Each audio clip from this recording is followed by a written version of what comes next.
All right, guys, so here's the S10 that I told you I'm gonna swap. It's raining out here in Texas. That's where we're at. My C10, I'm gonna have to.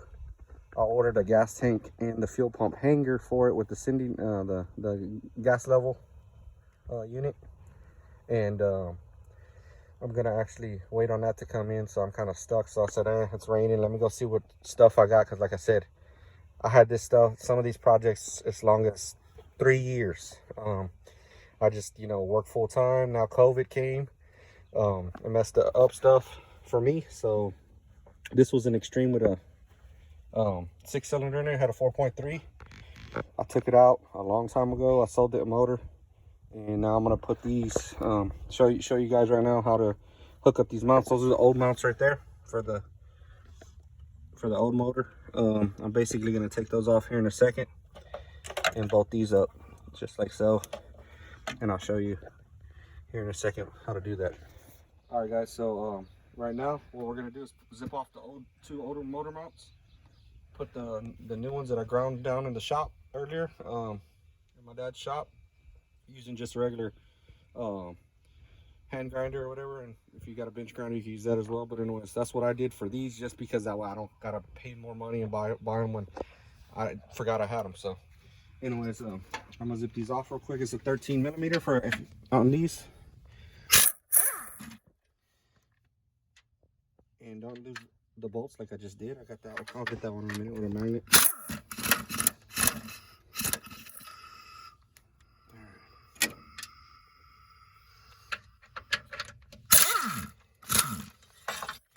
That one's fell off. We can actually get this one. We're gonna use the middle hole right here for the top one. And let me get my socket. And we're just gonna barely snug it down for right now.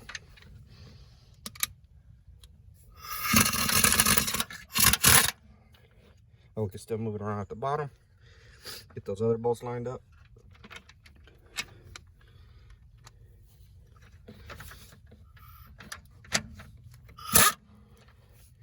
And let me see, get the magnet. I'll come back out when I get the magnet, and I gotta get the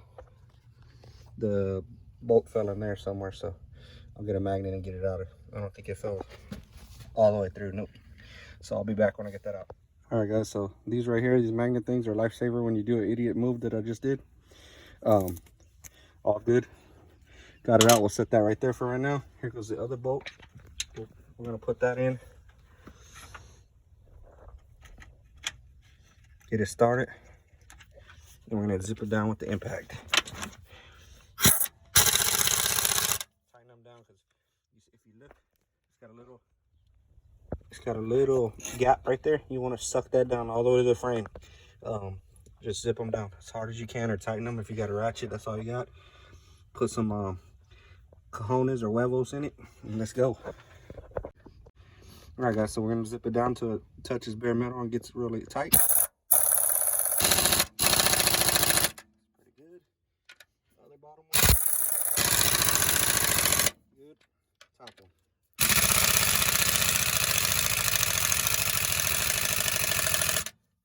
And that's about it for that one. We're gonna zip off this one real quick.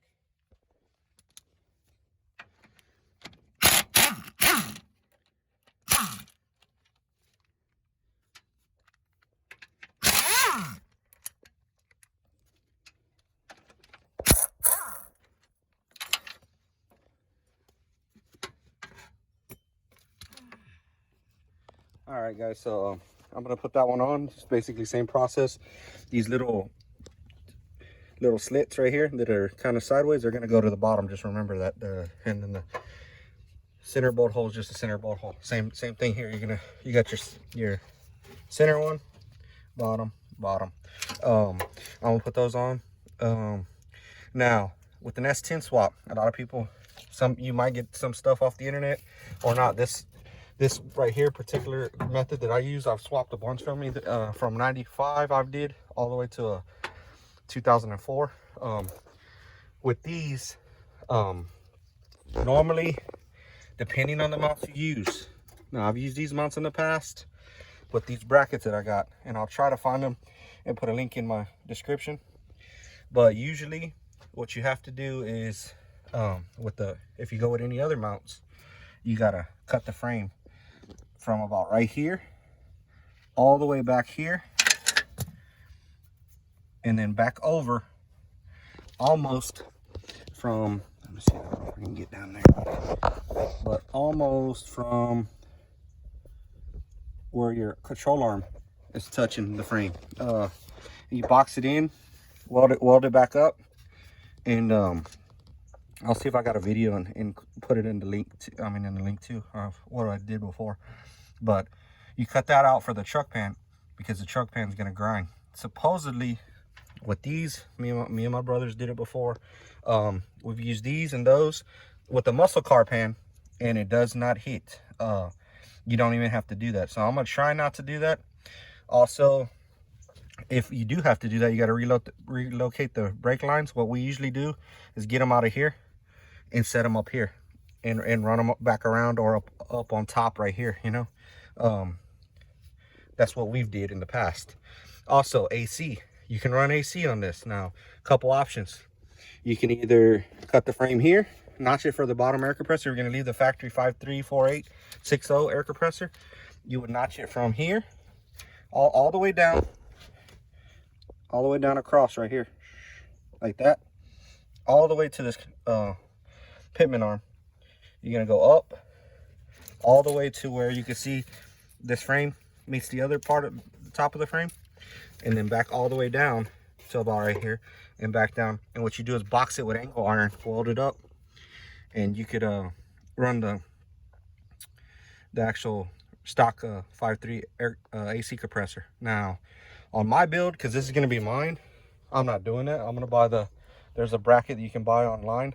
eBay has them, a lot of places sell them. They're LS AC compressor relocation kit. You can buy it. You run a different belt. It doesn't run on that little pulley, system. I mean, you know, the little single belt system that the LSs have.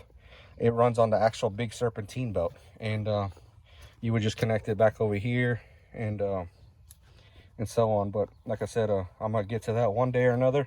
Right now I'm just kind of showing you how the mounts work, and I wanted to show you all that before I seal it up, you know, before the engine gets in there and you can't see it.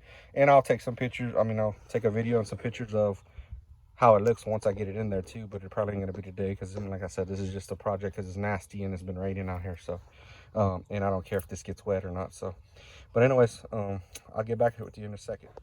Okay guys, just want to show you some real quick things real quick. Now here's why I like these mounts, because once you get them in there and bolt them to the LS, now I don't know if you did LS swaps as far as S10s before or not, or if you read about them. Excuse me. But they usually have an issue with the front power steering pulley hitting over here somewhere. Now there's a couple options what you can do. That's why I like these mounts. That's the whole reason why I'm, you know, cutting in a little bit and showing you this. I don't know if you can see it right there, but I'm pretty sure you've seen it earlier when it was off and I showed you. With these, you can slide them back and forth, you know, so a little bit. This side too, once you get the engine in there, you set it down. If you need to slide it a little bit this way or that way, it gives you a little more play. Besides, these sit up a little higher than the regular standard S10 mounts. That being said, it might let you clear this enough. Now if you do have some issues with clearing the pulley, because the pulley hits like right in here somewhere, like I said, what you want to do is you want to try to tilt the gearbox or steering box, whatever you want to call it, this way just a little bit. So usually what I do is, if I have to do that and people don't want to pay for it or whatever, or if I'm doing a budget swap, I'll take this bolt out right here. It's right over here somewhere. Let me see if I can get a shot. Anyways, it's right there on the side of the frame. That one, and possibly that one, the bottom one, the bottom front one. So there's two, bottom back one, bottom front one. This one and the top one. Loosen them and put your little spacer in there. You know, a couple washers maybe, or if you got a body shim, you know, put those in there, and it'll kick it just enough to where the pulley doesn't hit it anymore, and gives you enough play to where everything works. Power steering lines, you know, you can keep this the old return and the 5.3 should bolt in there. You know, you just might have to, you know, work it out, the kink. Usually what I do, just to be, because I try to be cheap about it and it looks good, it looks like factory 5.3, I'll do a truck harness. I'll repin the C2 to work with my S10 fuse box. If it's a, let me see here, 98 to a 2004 S10, you can repin the C2 on the truck harness to work exactly in the S10, so it plugs directly into the bottom of this box.